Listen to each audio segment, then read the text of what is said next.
तो जो मूवी मैं आज आपको एक्सप्लेन करने वाली हूँ वो साइंस फिक्शन पर बेस्ड है, जिसमें हमें एक लड़की का रोबोट्स के साथ इंटरेक्शन दिखाया गया है और वो रोबोट्स दुनिया को किस नजर से देखते हैं ये भी बताया गया है। तो मूवी की स्टार्टिंग होती है एक रोबोट को दिखाते हुए जो कि काफी एडवांस था और मूवी में उसे मदर रोबोट कहा गया है। उसने एक ग्लास में एक एम्ब्रियो रखा हुआ था, यानी किसी बेबी का एक सेल, और वो मदर रोबोट उसकी काफी केयर करती थी। उस पर एक टाइमर लगा हुआ था जिसके बाद वो बेबी बन के आ जाना था। फिर हम देखते हैं कि टाइम पूरा हो चुका था और वो बेबी एक क्यूट सी बेबी गर्ल थी जिसे इस मूवी में डॉटर कहा गया है, यानी बेटी। वो मदर रोबोट इससे काफी खुश थी। वो इसको खाना खिलाती, इससे बातें करती थी और इधर उधर की स्टोरीज बताती थी। वो उसे बुक्स पढ़कर भी सुनाया करती थी और ये भी बताया करती थी कि इंसान खत्म हो गए, वो किसी इन्फेक्शन के लिए पेट में आ गए। वो बच्ची भी बहुत छोटी थी लेकिन काफी ज्यादा इंटेलिजेंट थी। अब ये छोटी सी क्यूट सी बच्ची बड़ी हो चुकी थी, ऑलमोस्ट 7 से 8 साल की। तो वो एक दिन मदर रोबोट से पूछती है कि मदर, ये सब इंसान कौन थे और कहाँ गए? तो उसकी मदर कहती है कि बेटा, जैसे कि मैंने आपको बताया, एक इन्फेक्शन आया और सब इंसानों की जान ले गया और कुछ इंसान वॉर में मारे गए, यानी इंसान एक दूसरे से लड़ते रहते थे। इस तरह से वो मारे गए और उनमें से कुछ बीमार हो गए, जिनके बाद उन सब की डेथ हो गई। अब आए अर्थ पर कोई भी नहीं है, इवन कोई ग्रीनरी भी नहीं है, क्योंकि उन्होंने दुनिया को भी खराब कर दिया अपनी जंगे लड़ लड़ के। वो मदर रोबोट डॉटर से कहती है कि बाहर की हवा भी ठीक नहीं है, इसीलिए मैं आपको बाहर नहीं जाने देती बेटा। मदर रोबोट डॉटर से बहुत प्यार से बात किया करती थी। वो उसको भी काफी ज्यादा रिस्पेक्ट देती थी, हालांकि वो छोटी सी बच्ची थी। इसके अलावा वो उसे काफी अच्छे मैनर सिखाती थी, बात करने का तरीका बताती थी, इवन खाने पीने का भी, जैसे हर एक अच्छी मदर अपने बच्चों को बताती है। डॉटर भी काफी अच्छी तरह से ग्रो कर रही थी, यानी उसकी हेल्थ ठीक थी, उसकी हाइट ठीक थी, वो सब मैनर्स और वैल्यूज भी सीख रही थी और बहुत ज्यादा जीनियस भी थी। मदर रोबोट उसे पढ़ाया भी करती थी और कुछ कुछ दिन बाद उसका इंटेलिजेंस टेस्ट भी लिया करती थी कि कितना अच्छा जा रही है। तो फिर उसके बाद डॉटर उस मदर रोबोट से पूछती है कि मदर, मैं कैसे आई? जब सब इंसान मारे गए तो मैं अकेली कैसे बच गई? तो वो मदर रोबोट उसे बताती है कि तुम बची नहीं, मैंने तुम्हें खुद बनाया है। मेरे पास तुम्हारा एक सेल था जिसे मैंने बड़ा करके तुम्हें बनाया एक प्यारी सी बेटी को। वो उसे बाकी एम्ब्रियोस भी दिखाती है और कहती है कि तुम्हारी तरह ही बड़े होंगे और इस लैब में बड़े होंगे और फिर यहीं पर रहेंगे। इसी तरह टाइम गुजरता रहता है। मदर और डॉटर की आपस में यही बातें चलती रहती हैं और वो फील ही नहीं होने देती डॉटर को कि बाहर भी कोई दुनिया है। फिर हम देखते हैं कि वो डॉटर अब 18 इयर्स की हो चुकी है, यानी बड़ी हो चुकी है। डॉटर इसी तरह लेट के कुछ पढ़ रही होती है कि तभी उस लैब की लाइट चली जाती है। तो डॉटर को ये बात काफी अजीब लगती है कि पहले तो ऐसा कभी नहीं हुआ। तो जब वो उठकर चेक करती है तो देखती है कि उधर के सिस्टम की कुछ वायर्स टूटी हुई हैं और उसे एक चूहा दिखाई देता है, जिसके बारे में तो वो बिल्कुल भी नहीं जानती थी, क्योंकि उसने आज तक बाहर की कोई चीज नहीं देखी थी, ना ही कोई जिंदा चीज, ना ही कोई एनिमल। लेकिन फिर भी उस चूहे को एक जगह पर बंद कर देती है और उन वायर्स को ठीक करने लगती है, क्योंकि उसे हर चीज पता थी कि लैब को किस तरह से ठीक करना है, किस तरह से इसकी पावर ऑन रखनी है। उस दौरान मदर रोबोट अपनी चार्जिंग पर थी तो डॉटर खुद ही सारी लाइट ठीक कर देती है, जिससे लाइट वापस आ जाती है और फिर वो उस लाइट को ऑब्जर्व करने लगती है। और तभी वहाँ पर मदर आ जाती है। वो उसे कहती है कि ये लाइट कहाँ पर आया, कहाँ से पकड़ा है तुमने इसे? तो डॉटर उनको सारी बात बताती है। तो मदर कहती है कि इसका यहाँ पर आना ठीक नहीं है और उसको उस बोतल समेत ही जला देती है, जिससे डॉटर काफी हर्ट होती है और कहती है कि उसमें जान थी। तो मदर कहती है कि बाहर सब कुछ तबाह हो चुका है और लोग इन्फेक्टेड है। तो क्या आपको लगता है कि एनिमल्स इन्फेक्शन से बचे होंगे? बाहर की कोई भी इन्फेक्टेड चीज अंदर नहीं आनी चाहिए और मैंने आपकी भलाई के लिए ऐसा किया। लेकिन डॉटर को ये बात बिल्कुल अच्छी नहीं लगती। वो सोचती है कि जरूर बाहर की दुनिया में कुछ ना कुछ है, तभी तो ये चूहा यहाँ आया। अब रात को जब मदर रोबोट चार्जिंग पर होती है तो डॉटर अपना स्पेशल सूट पहनती है और वो सोचती है कि मैं अब जाऊंगी बाहर की दुनिया को देखने के लिए, मदर को पता ही नहीं चलेगा।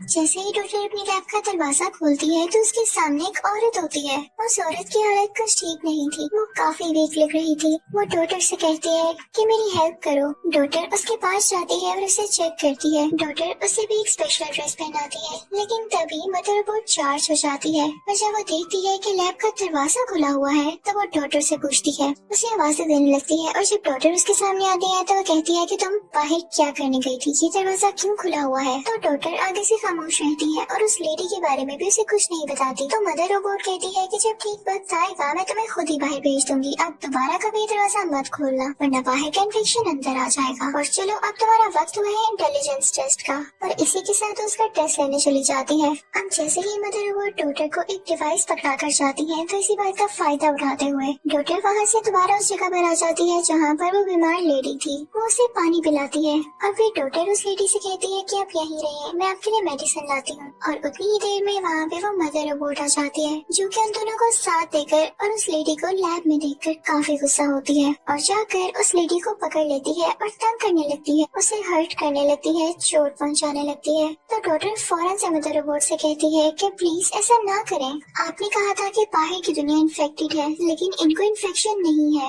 ये सिर्फ ऐसे ही वीक हो चुकी है भूखा रह रह के। आपने अपने लैब के बाहर जो वेजिटेबल्स लगाए हैं और जो खाना उगा रही हैं उनमें से इनको भी दें। जिस तरह से आप मुझे खाना खिलाती हैं और पानी पिलाती हैं ये भी मेरी तरह एक इंसान है, हमें इनकी हेल्प करनी चाहिए। तो मदर रोबोट कहती है कि ठीक है, मैं इसका इलाज भी करूंगी कि कहीं ये इन्फेक्टेड ना हो, सिर्फ तुम्हारे लिए डॉटर। लेकिन वो औरत कहती है कि नहीं, मैं इलाज नहीं करवाऊंगी, मैं बिल्कुल ठीक हूँ, नहीं हूँ मैं इन्फेक्टेड। और वाकई उसकी बॉडी पर ऐसा कोई निशान नहीं था जिससे ये पता चले कि वो इन्फेक्टेड है। वो बातें भी बिल्कुल ठीक कर रही थी, उसका दिमाग भी बिल्कुल ठीक से चल रहा था। तो डॉक्टर काफी हैरान होती है और मदर रोबोट से कहती है कि ये तो बिल्कुल ठीक है, कहाँ है इन्फेक्शन, क्या करता है वो इन्फेक्शन। डॉक्टर कहती है कि जैसे ये लेडी हमारी लैब में आई है, हो सकता है कि बाहर की दुनिया में भी इंसान हो और उन्हें हमारी मदद की जरूरत हो। तो मदर रोबोट कहती है कि नहीं, इंसानों ने ही ये प्रेडिक्ट किया था कि दुनिया जल्द खत्म होने वाली है और इंसान खुद भी इस दुनिया पर नहीं रहेंगे। हो सकता है कि इसने खुद को कहीं पर छुपाया हो और अब यहाँ पर आ गई हो। मदर रोबोट फिर डॉक्टर से कहती है कि जाओ तुम उसे खाना दो और उसे पूछो कि क्या वाकई बाहर कोई सर्वाइवर है और बाहर की दुनिया का क्या हाल है, क्योंकि तुम भी उसकी तरह एक इंसान हो, तुम लोग आपस में फ्रैंक होकर बात कर सकते हो। वो मुझसे डर रही है। जब डॉटर उस लेडी के पास जाती है तो उससे कहती है कि जाओ यहाँ से, तुम लोगों ने मुझे शूट किया है, मैं हर्ट हूँ। तो डॉटर कहती है कि आए, मैं आपकी बुलेट निकाल देती हूँ, हम आपको कोई नुकसान नहीं पहुँचाएंगे, आप प्लीज हम पे ट्रस्ट करें। तो वो औरत मान जाती है और अब उसका ऑपरेशन किया जाता है जिसमें वो बुलेट उसकी बॉडी से निकाल दी जाती है। जब वो लेडी रिकवर होती है तो वो डॉक्टर से बातें करने लगती है। वो कहती है कि तुम एक रोबोट पर ट्रस्ट नहीं कर सकती, लेकिन बाहर की दुनिया के रोबोट्स ने हम पर धोखे से हमला कर दिया और सबको मार दिया, बस हम कुछ लोग ही बचे हैं। और देखना, तुम भी एक रोबोट के साथ रह रही हो, तुम भी ज्यादा देर तक यहाँ सेफ नहीं हो, तुम मेरे साथ आओ, हम बाहर सर्वाइव करेंगे, हम दुनिया को फिर से ठीक कर लेंगे। वो काफी इमोशनल हो जाती है तो डॉक्टर उस लेडी की बातों पर यकीन करते हुए उस मदर के पास जाती है। तो मदर कहती है कि मैंने तुम्हारी बातें पहले ही सुन ली हैं। और फिर मदर उसे ये मानने पर फोर्स करती है कि तुम इतने सालों से मेरे पास हो और मैंने तुम्हें कितने प्यार से रखा हुआ है, मैं तुम्हारी मदर की तरह हूँ और तुम किसी दूसरी लेडी के लिए मेरे साथ ऐसा करोगी। तो डॉक्टर मदर की बात मानने पर भी मजबूर हो जाती है।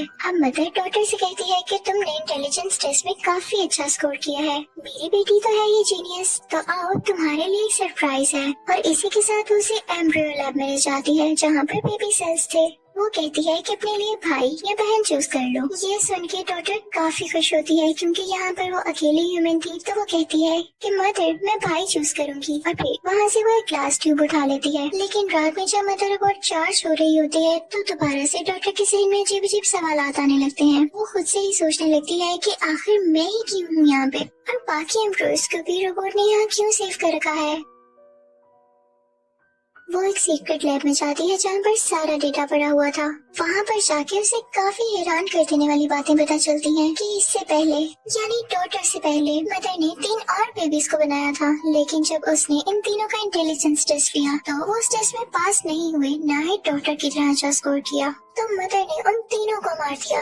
ये सुन के वो काफी शॉक्ड हो जाती है और आगे चलने लगती है। तभी उसे आगे किसी का जौ दिखाई देता है। जब वो उसे उठाती है तो वो किसी बच्चे का असली जौ था, यानी मदर ने वाकई में उनको मारा था और उनके रिमेन्स यहाँ ही पड़े हुए थे। ये सुनकर डॉक्टर का दिल टूट जाता है और वो कहती है कि इस मदर ने मुझे सिर्फ इसीलिए पाला ताकि मेरी इंटेलिजेंस को यूज कर सके। ये मुझे बड़ा भी इसलिए कर रही थी ताकि जब मैं बड़ी हो जाऊँ तो मैं टेक्नोलॉजी में इसका हैंड बनूं, वरना इसके लिए इंसान तो कुछ कुछ भी नहीं है। जैसे ही उस लेडी के लिए मीन हो गई, ये सुन के वो रोने लगती है, काफी सैड हो जाती है और फिर उस ह्यूमन लेडी के पास जाती है। अब वो ह्यूमन लेडी उससे कहती है कि हम यहाँ से भाग जाते हैं। तो डॉटर कहती है कि नहीं, अब तो मेरा भाई आने वाला है इस दुनिया में, मुझे उसे देखना है और मैं यहाँ रोबोट्स के पास उस छोटे से इंसान को छोड़ के नहीं जा सकती। इनकी ये सारी बातें मदर रोबोट सुन लेती है और वो डॉटर से कहती है कि अच्छा ये प्लान था तुम लोगों के, और वो डॉटर को एक रूम में बंद कर देती है और फिर उसके बाद उस लेडी को पकड़ के काफी टॉर्चर करती है, उसे काफी चोट देती है। डॉटर किसी तरह से उस रूम का दरवाजा तोड़ती है और बाहर आ जाती है और फिर वो जाती है उस लेडी को बचाने के लिए, लेकिन वो लेडी डॉटर को ही पकड़ लेती है और मदर रोबोट से कहती है कि अगर हमें यहाँ से जाने ना दिया तो मैं डॉटर को मार दूंगी। तो मदर रोबोट यहाँ काफी पैनिक कर जाती है क्योंकि उसे ऐसा करने की किसी से उम्मीद नहीं थी। तो मदर रोबोट को दरवाजे खोलने पड़ते हैं। अब हम देखते हैं कि लेडी और डॉटर अब बाहर जा चुके थे, यानी बाहर की दुनिया में सब चीजें तबाह हो चुकी थी, धुआं उड़ रहा था और जमीन पर मिट्टी ही मिट्टी थी, यूं कह लें कि एशेस थे। कोई ग्रीनरी नहीं थी, ना कोई एनिमल दिख रहा था, लेकिन जिस लैब से वो निकले थे उसके आसपास काफी ज्यादा खेत और ग्रीनरी थी जिनका ख्याल रोबोट्स रख रहे थे। यानी ये रोबोट सिर्फ अपने आसपास की जगह को दोबारा से ठीक कर रहे थे, रीग्रो कर रहे थे, ताकि यहाँ पे बनने वाले इंसान सरवाइव कर सकें जैसे कि बाकी एम्ब्रियोज ने यहाँ बड़े होना था, और इसीलिए ये लोग अपने मुताबिक उनकी ट्रेनिंग कर रहे थे।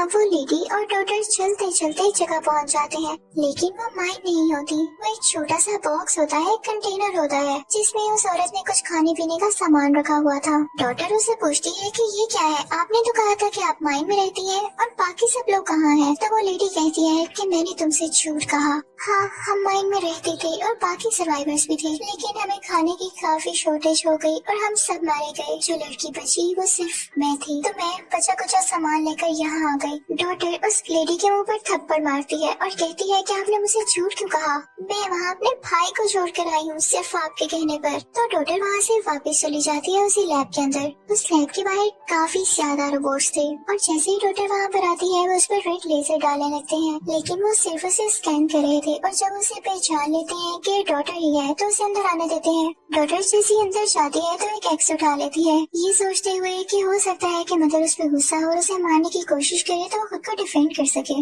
जब वो जाती है तो उसके सामने मदर रोबोट होती है और उसकी गोद में एक छोटा सा बेबी होता है जो कि डॉटर का भाई था।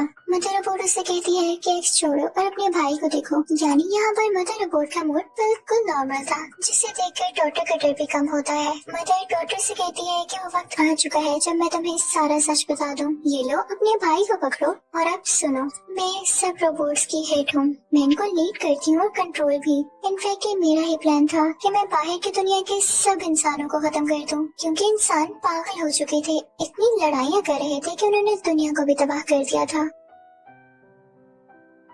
अगर कुछ सालों तक और ही ऐसा चलता रहता तो दुनिया तबाह हो जाती और हम रोबोट्स का भी कोई नामो निशान न रहता। वो लोग दरख्त काट रहे थे, इंसान बहुत बुरे हैं, उन्होंने नेचर को भी डिस्ट्रॉय कर दिया, लेकिन मेरा मोटिव ये था कि नेचर को कुछ नहीं होना चाहिए, तो मैंने सब इंसानों को खुद ही मार दिया ताकि हमारा प्लेनेट सेफ रहे। लेकिन उससे पहले मैंने कुछ एम्ब्रियोज अपने पास सेव कर लिए, मैं उन्हें यहाँ सेफ लैब में ले आई। लेकिन उससे पहले मैं इंसानों का लीडर चुन रही थी जिसका इंटेलिजेंस लेवल बहुत ज्यादा हाई हो, उसे पता हो कि असल में करना क्या है, जिंदगी कैसे गुजारनी है। और फाइनली मुझे तुम मिल गई। तो मैंने ये सोचा था कि जब तुम 18 साल की हो जाओगी तो हम इन बाकी एम्ब्रियोज को एक एक करके बड़ा करेंगे और तुम इनकी लीडर होगी, यानी सब इंसानों की लीडर। मैंने इसीलिए तुम्हारी अच्छी ट्रेनिंग की, अच्छी तरबियत की कि तुम इन सब की मदर बन के आगे से इनकी अच्छी ट्रेनिंग करो, इन्हें मॉरल वैल्यूज सिखाओ, इन्हें जीने के तरीके बताओ, तुम इन्हें इसी लैब में लीड करो। और जब ये इंसान सारे बड़े हो जाए, अच्छे बन जाए, तो तब तक हम बाहर की दुनिया को भी ठीक कर चुके हों और फिर दोबारा से एक नई जनरेशन बाहर की दुनिया में रहे और दुनिया का ख्याल रखे, ना कि पहले इंसानों की तरह। तो डॉटर कहती है लेकिन आपने उन 3 मासूम बच्चों की जान क्यों ली?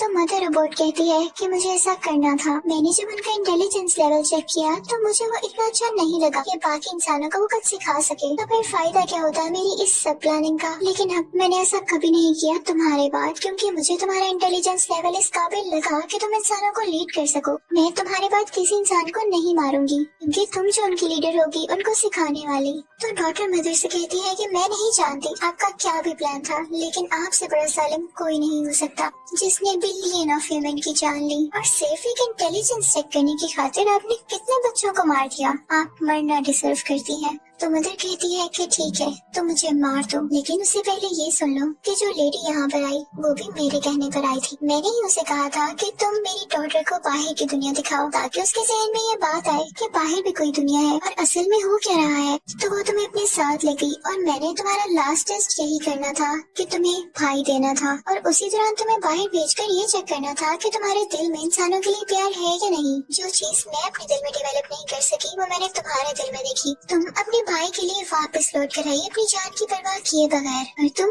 अपने टेस्ट में पास हो गई। अब तुम मुझे मारो या ना मारो ये तुम्हारे हाथ में है, क्योंकि मुझे सिर्फ इसी पर्पस के लिए क्रिएट किया गया था, और आज मेरी सारी प्लानिंग सक्सेसफुल रही। मैंने तुम्हें लीडर के तौर पर चुन लिया और तुम्हें सब कुछ समझा दिया कि आगे क्या करना है। अब वो सारे एम्ब्रियोज है, तुम उन्हें बड़ा करोगी और उन्हें पालोगी। मेरा यहाँ पर अब कोई काम नहीं, तो तुम बेशक मुझे मार दो। डॉटर काफी सैड होकर मदर रोबोट को शूट कर देती है, क्योंकि वाकई अब उसका कोई काम नहीं था। फिर वहाँ से वो उस रूम में जाती है जहाँ पर सारे एम्ब्रियोज रखे हुए थे। वो जानती थी कि उसे इन एम्ब्रियोज को ग्रो करवाना है और उसके बाद यही इन सब की मदर होगी। डॉटर अपने छोटे भाई को प्यार करने लगती है और उन एम्ब्रियोज की तरफ देख के कहती है कि yes I am mother. Movie के लास्ट सीन में हम देखते हैं कि एक रोबोट उसी लेडी ह्यूमन के पास आता है और उसे कहता है कि तुम्हें जो टास्क दिया गया था तुमने काफी अच्छे से किया, अब तुम्हारा काम पूरा हो चुका है, और इसी के साथ उसे शूट कर देता है। और उधर लैब में डॉटर अब एक अच्छी लड़की की तरह सब एम्ब्रियोज को ग्रो करके उनका ख्याल रख रही थी, ताकि जब वो बड़े हों तो उन्हें बाहर की दुनिया में ले आए और वो फिर से एक नई जनरेशन में रह सके। और यहीं पर मूवी एंड हो जाती है। Thank you so much for watching.